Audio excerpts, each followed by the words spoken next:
people are always asking, what sectors or styles do you think will lead the market ahead? And at the beginning of the year, we said we thought the world would be led by non-U.S. stocks and by value over growth, which is largely the reverse of recent years. And that forecast has worked pretty well. But let me hedge my bets a little as we look to the future.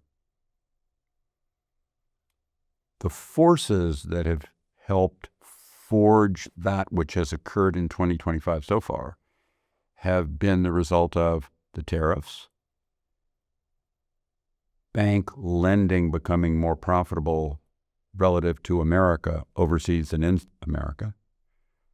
And lending is always a very important function. It's part of what goes on under the hood of the car that most people don't examine very carefully. And that world has gotten much better outside of America than was the case before relative to America.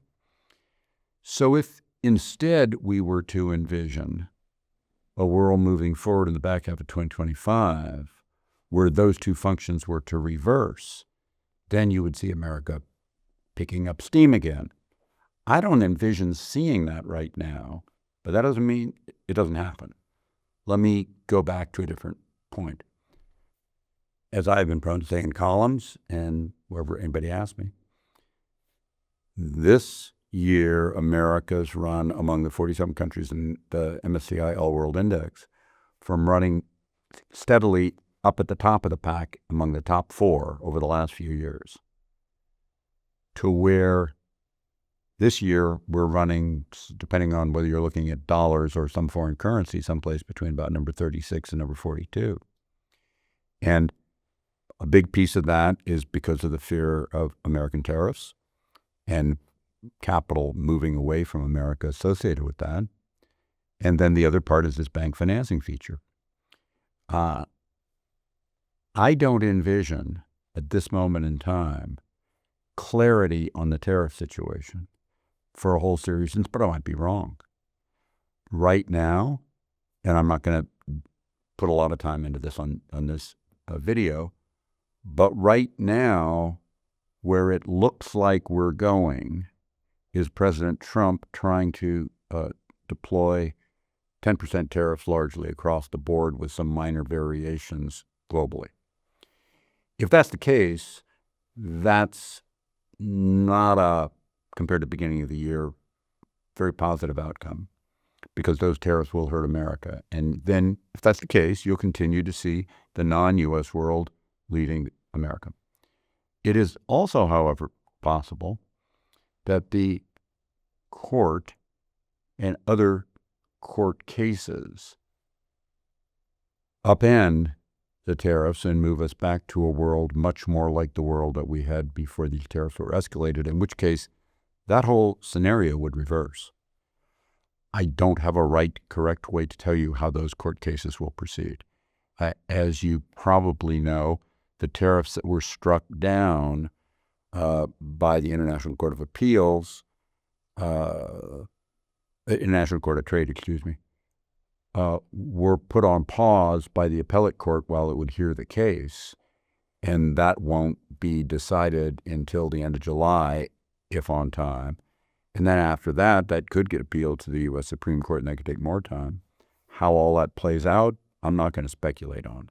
But if all that works out to dampen the ability of the tariffs to be imposed, that will pull capital back into America, will make U.S. stocks improve relative to non-U.S. stocks, and that would be one key feature that you would look for.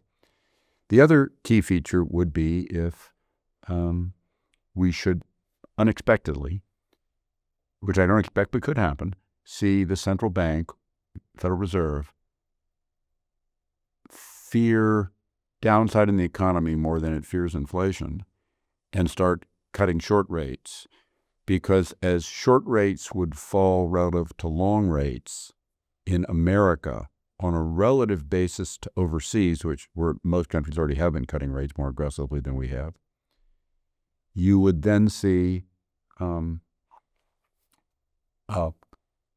cost of deposit base falling relative to the longer-term rate at which banks lend, and you see American banks becoming more aggressive as lenders, exactly the reverse relative to other countries of what we've seen building over the last 12 months. If that also were to happen, that would make America perform much better compared to other countries.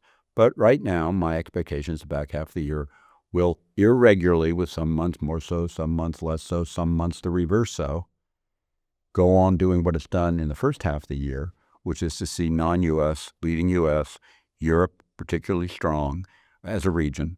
And I don't see any great reason at this moment in time to see that change. Thank you very much for listening to me. I hope you found this useful.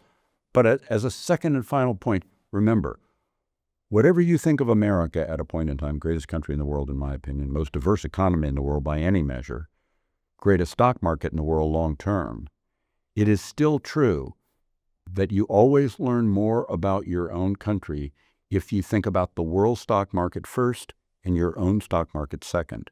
And most Americans don't do that because our American economy is so big, so wonderful, so diverse, and so blessed that Americans tend not to look overseas much and see what's going on over there.